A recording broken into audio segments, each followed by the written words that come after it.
भारत मौसम विज्ञान विभाग का जो पूर्वानुमान है इसमें लगभग 40 to 50% इम्प्रूवमेंट हुआ है।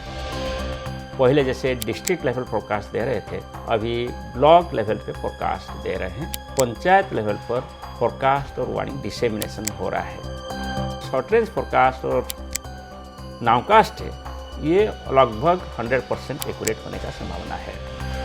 इसमें जो हमारा लक्ष्य है कि हर मौसम और हर घर मौसम, हर घर में हम हमारा इंफॉर्मेशन तैयार कर पाएंगे।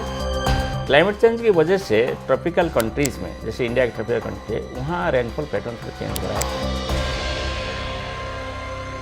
ग्रामीणों और किसानों के लिए खास करके मौसम की जानकारी सटीक मिलना बहुत बड़ी सुविधा है और उनको इसकी बहुत ही आवश्यकता है। आज हम हैं मौसम विज्ञान विभाग के जो डीजी, जो महानिदेशक हैं, मृत्युंजय महापात्रा जी के पास। सर, आपका बहुत बहुत स्वागत है। नमस्कार। ये जो मौसम की जानकारी खास करके क्लाइमेट चेंज के टाइम में, जब बेमौसम बारिश होती, कहीं ज़्यादा होती, कहीं कम होती है, सूखा और बारिश का कोई तारतम्य खराब हो गया है, ऐसे में मौसम विज्ञान विभाग कौन सी तैयारियां हैं जिससे कर रहा है, और मिशन मौसम जो आपने लॉन्च किया है, किस तरीके से क्या क्या नई चीज़ें होंगी? पास्ट 10 ईयर्स में भारत मौसम विज्ञान विभाग का जो पूर्वानुमान है इसमें लगभग 40 to 50% इम्प्रूवमेंट हुआ है।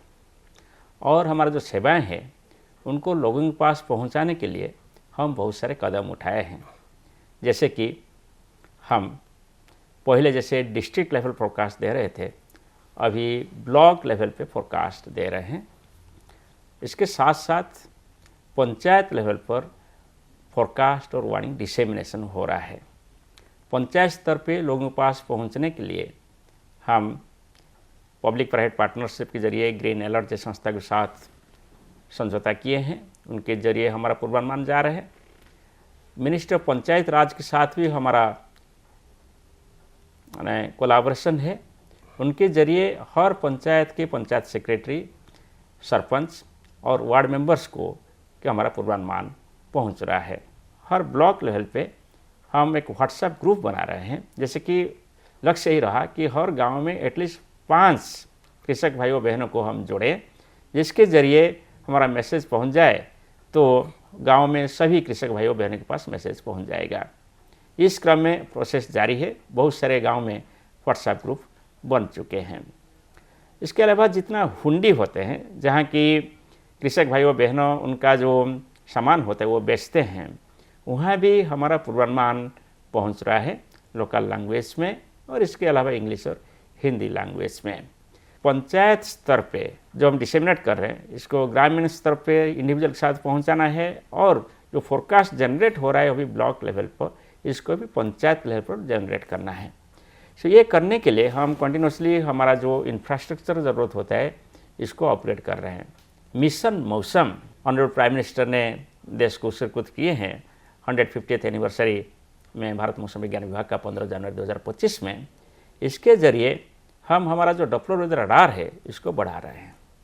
आप जानकर खुश होंगे कि अभी हमारा पास लगभग 40 डॉप्लर वेदर रडार है। इससे 85% एरिया कंट्री का रडार में कवर होता है।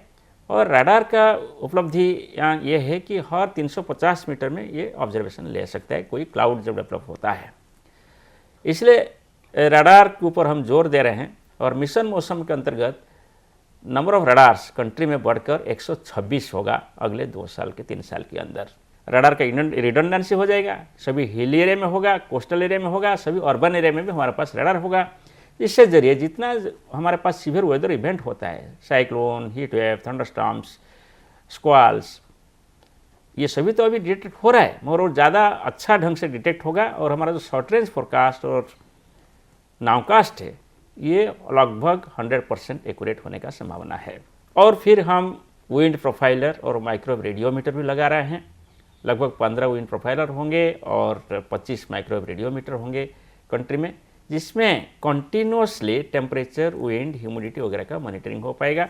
और ये सभी ऑब्जर्वेशंस को जब हम मॉडल में लगाएंगे, और मॉडल का रिजोल्यूशन हम अभी 12 किलोमीटर है तो इसको 5 किलोमीटर तक लेकर जाएंगे, और जो हमारा रीजनल मॉडल है इसका रिजोल्यूशन भी 3 किलोमीटर है, इसको 1 किलोमीटर तक लेकर जाएंगे।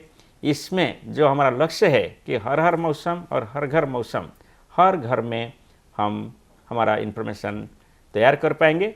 और इसको कम्युनिकेट करने के लिए जो इन्फॉर्मेशन कम्युनिकेशन टेक्नोलॉजी का ज़रूरत है, इससे भी कंटिन्यूसली अपग्रेड हो रहा है और इसको हम इस्तेमाल करते हुए हम लोगों के पास पहुंचेंगे। जैसे कि हम जो लक्ष्य रख रहे हैं कि zero loss of life, zero loss of property होना चाहिए मौसम का जानकारी के साथ, जैसे कि हम एक वेदर रेडी और क्लाइमेट स्मार्ट नेशन बनेंगे। पहले जैसे हम पूर्वानुमान दे रहे थे कि पूरी कंट्री का एवरेज रेनफॉल क्या होगा, मगर अभी हम ऐसे नहीं दे रहे हैं।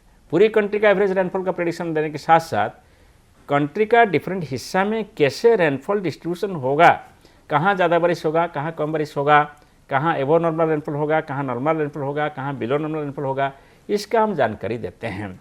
और ये जो जानकारी देते हैं ये कृषक भाइयों बहनों को बहुत सहायक हो सकता है, क्योंकि पूरी कंट्री का कितना बारिश होगा इसमें एक कृषक भाई और बहन कोई डिसीजन नहीं ले पाएंगे। उनका एरिया में कितना बारिश होगा, इनका पूर्वानुमान जब 2021 में शुरू किया है, ये इन लोगों को लाभदायक हो रहा है। हर दिन हम 2 बार डिस्ट्रिक्ट लेवल पर फोरकास्ट देते हैं कि कितना बारिश होगा, हेवी रेनफॉल होगा कि नहीं होगा, कौन सा डिस्ट्रिक्ट में होगा और कब होगा। ये पूर्वानुमान अगले 7 डेज के लिए होता है। और जब दिन आ जाता है, बारिश हो रहा है, तब तो हर 3 घंटे में हम वेरी शॉर्ट रेंज फोरकास्ट, इसको हम नाउकास्ट बोलते हैं, इसको इशू करते हैं राउंड द क्लॉक। भारत मौसम विज्ञान विभाग का दिए गए पूर्वानुमान को इस्तेमाल करते हैं, प्रयोग करते हैं, उनका लगभग 12,500 रुपया फ़ायदा होता है कंपेयर टू वो फार्मर जो पूर्वानुमान को इस्तेमाल नहीं करते हैं। सो इससे आप पता चला सकते हैं कि पूर्वानुमान कृषक भाइयों बहनों के लिए कितना ज़रूरी है। इसलिए हम यही लक्ष्य रखते हैं, ये जो मिशन मौसम आ रहे हैं इसमें हमारा पूर्वानुमान का एक्यूरेसी तो बढ़ेगा ही, इसके साथ साथ ये जो ऑब्जर्वेशनल सिस्टम्स बढ़ेगा, परफॉर्मेंस कंप्यूटिंग सिस्टम बढ़ेगा, मॉडलिंग सिस्टम बढ़ेगा। इसमें हम पंचायत स्तर पर फोरकास्ट देंगे, ऐसे भी हो सकता है कि विलेज स्तर पर फोरकास्ट हो सकता है, और फोरकास्ट का एक्यूरेसी एटलीस्ट 10 to 15% बढ़ेगा। और फार्मर स्पेसिफिक जो जानकारी ज़रूरत होता है इसको भी हम फाइन ट्यून कर पाएंगे, लोगों के पास पहुंच पाएंगे। पिछले कई सालों से अगर ट्रेंड देखा जाए मानसून आने का, मानसून धीरे धीरे लेट आता है और उसकी जो स्ट्रेंथ है वो थोड़ी कमज़ोर होती है और लास्ट में ज़्यादा बारिश होती है अक्टूबर सितंबर में। तो किसान क्या अपने आप को थोड़ा सा बदलना चाहिए? क्या मानसून आगे खिसक रहा है? आपने तो एक अध्ययन किया होगा, आप पूरे देश का देख रहे होंगे, इस पे क्या आपका मानना है? क्लाइमेट चेंज की वजह से बहुत सारे परिवर्तन देखने को मिलता है। जैसे मैंने बताया मानसून के बारे में बात करें तो मानसून ऑनसेट लगभग 5 जून में होता है केरल के पास। इसके बाद पहले जो हमारा नॉर्मल प्रोग्रेस था इसमें 15 जुलाई तक वो राजस्थान पूरा कवर कर रहा था, एंटायर कंट्री कवर हो रहा था। मगर अभी हमने लेटेस्ट डाटा के साथ हमारा जो नॉर्मल डेट ऑफ ऑनसेट था इसको चेंज किए हैं 2020 में, और ये जानकारी हम लोगों को दिए हैं, डिजास्टर मैनेजर्स को दिए हैं, हमारे वेबसाइट में उपलब्ध है। इसमें देखा गया कि अभी जुलाई 7 तारीख तक पूरा कंट्री कवर हो जाता है, जबकि जो जून 1 में शुरू हो रहा था वो जून 1 के आसपास शुरू हो रहा है। यानी ऑनसेट टाइम जो साउथ इंडिया में चेंज नहीं हुआ है, मगर जो मानसून एडवांस होता है राजस्थान के नॉर्थ वेस्ट इंडिया में, वहाँ अभी 1 हफ्ता पहले पहुँच रहा है।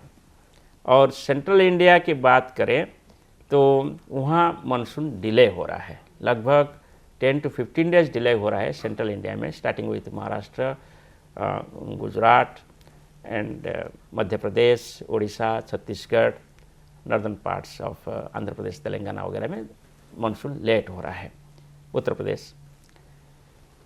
सो ये जानकर लोगों को जो पहुंचता है, सो कृषक भाई और बहनों वो डिसीजन ले सकते हैं कि जो कौन सा किस्म के धान वो बुआएंगे, जैसे कि ये प्रभावित ना हो ये जो लेट मानसून ऑनसेट हो रहा है। फिर मानसून विड्रॉल की बात करें, मानसून विड्रॉल यूजुअली पहले 5 सितंबर में शुरू हो रहा था। हमारा जो न्यू नॉर्मल डेट हमने कैलकुलेट किए हैं इसके हिसाब से 17 सितंबर में राजस्थान से विड्रॉल शुरू हो रहा है, और पूरी कंट्री में जैसे 12 अक्टूबर के आसपास विड्रॉल हो रहा था अभी वही है, वो नॉर्मल जो डेट वो चेंज नहीं हुआ है। इसका नतीजा यही हुआ कि आपका जो नॉर्थ वेस्ट इंडिया है वहाँ मानसून का ड्यूरेशन लंगर हो गया है, जो सेंट्रल इंडिया है वहाँ मानसून का ड्यूरेशन कम हो गया है, और जो पेनिनसुलर इंडिया है वहाँ मानसून का ड्यूरेशन में कोई चेंज नहीं हुआ है। सो इसको मैं समराइज कर ही बोलूँगा कि ये मानसून का जो इम्पैक्ट रहा ड्यूरेशन का, नॉर्थ ईस्ट इंडिया में लंगर हो गया है और सेंट्रल इंडिया में शटर हो गया है बाई 10 to 15 डेज। तो जो प्रैक्टिस वो 15 जून की बारिश को मान के जैसे सेंट्रल इंडिया में वो करते थे, वो अब खिसका के उसको जुलाई तक, 1 जुलाई या उसके आसपास वो शुरू करना चाहिए। मतलब अपनी प्रैक्टिसेस को 15 दिन आगे खिसकाने की ज़रूरत है सेंट्रल इंडिया में। जी, एग्जैक्टली नॉट 15 दिन, कहाँ 7 दिन 10 दिन, कहाँ 15 दिन ऐसे होता है। लगभग 1 वीक से 2 वीक वो एडजस्ट करना पड़ रहा है। क्लाइमेट चेंज की वजह से ट्रॉपिकल कंट्रीज़ में, जैसे इंडिया के ट्रॉपिकल कंट्री है, वहाँ रेनफॉल पैटर्न थोड़ा चेंज हो रहा है। जैसे कि लाइट रेनफॉल डेज की मॉडरेट रेनफॉल डेज रिड्यूस हो रहा है, हेवी रेनफॉल डेज इंक्रीज हो रहा है। यानी बारिश नहीं हो रहा है तो नहीं हो रहा है, ड्राई स्पेल लंगर हो रहा है, और वेट स्पेल जो हो रहा है वो भी शटर हो रहा है, और खूब लिमिटेड टाइम के अंदर ज़्यादा बारिश हो रहा है। सो इसमें क्या होता है कि जब ऐसे बारिश होता है कि ड्राई था वाला पे बारिश हो गया लिमिटेड टाइम, और इसके वजह से सॉइल इरोशन होता है। जैसे हमको पता है कि सॉइल फर्टिलिटी, इसका जो टॉप सॉइल है इसके ऊपर डिपेंड करता है। दूसरा क्या है कि जैसे हेवी डाउनपोर हो रहा है तब आपका रेट ऑफ पर्कोलेशन कम हो जाता है, सो ग्राउंड वाटर रिचार्ज कम हो जाता है। इसके साथ साथ जो लो लाइंग एरिया है वहाँ फ्लडिंग सिचुएशन भी आ जाता है, सो फ्लड सिचुएशन आ जाता है, अर्बन फ्लड सिचुएशन आ जाता है, कोस्टल फ्लडिंग का सिचुएशन आ जाता है। सो ये सभी जो एमर्जिंग हजार्ड्स बोलिए कि डिजास्टर्स बोलिए वो आ रहे हैं because of the climate change, और इसके लिए हमारे कृषक भाइयों बहनों को तैयार होना पड़ेगा। ये जो जानकारी हम दे रहे हैं पूर्वानुमान का, कब ड्राई स्पेल होगा, कब वेट स्पेल होगा, कब हेवी रेनफॉल होगा, कब हेवी रेनफॉल नहीं होगा, इसका सटीकता बढ़ा है। लगभग 40% इम्प्रूवमेंट हुआ है फोरकास्ट एक्यूरेसी में पास्ट 10 ईयर्स में। जैसे कि जो एक दिन का फोरकास्ट एक्यूरेसी जैसे था पहले, अभी 5 दिन पहले जो हम फोरकास्ट देते हैं इसका फोरकास्ट एक्यूरेसी वही है। सो लगभग आपको 4 दिन एक्स्ट्रा मिल गया जिसका फोरकास्ट एक्यूरेसी सेम है। लास्ट पॉइंट मैं आपको बोलूँगा कि देखा गया कि द लाइटनिंग फ्रीक्वेंसी भी बढ़ा है, और लाइटनिंग की वजह से ज़्यादा नुकसान कहाँ हो रहा है, हम देखा कि कृषक भाइयों बहनों ज़्यादा इसमें प्रभावित हो रहे हैं। क्योंकि कृषक भाइयों बहनों जुलाई और अगस्त महीना के, जून और सितंबर महीना में एक्सपोज होते हैं, फील्ड में होते हैं, खेती के काम के लगे रहते हैं, ओपन फील्ड में होते हैं, इसलिए वो ज़्यादा प्रोन हो जाते हैं, वल्नरेबल हो जाते हैं लाइटनिंग एक्टिविटी के लिए। इसलिए हम दामिनी मोबाइल ऐप का डेवलप किए हैं और पूर्वानुमान में जा रहे हैं, और जो लॉस हो रहा है लाइटनिंग की वजह से इसका भी कम किया जाए। बहुत बहुत शुक्रिया सर हमसे बात करने के लिए। और मौसम से रिलेटेड क्या क्या मौसम विभाग कर रहा है, पंचायत स्तर पे कैसे पहुंचा रहा है, किसानों को खास करके गांव के लोगों को आप कैसे जागरूक कर रहे हैं, आगे क्या प्लान है बताने के लिए। तो ये हमारे साथ थे मृत्युंजय महापात्रा जी, जिनसे हम समझने की कोशिश कर रहे थे और बात कर रहे थे। इन्होंने बताया कि कैसे वो पंचायत स्तर पे जो मौसम विभाग का जो पूर्वानुमान है वो कैसे सटीक और कम समय में, उसके बाद उसको ज़्यादा समय पहले उन तक पहुंचाया जाए, जिससे होने वाले नुकसान से उनको, किसानों को, गांव के लोगों को बचाया जा सके। मनीष मिश्रा, गांव जंक्शन। गांव जंक्शन को सभी सोशल मीडिया प्लेटफॉर्म्स पर फॉलो करें। व्हाट्सएप चैनल और जीमेल आईडी पर भी संपर्क साध सकते हैं।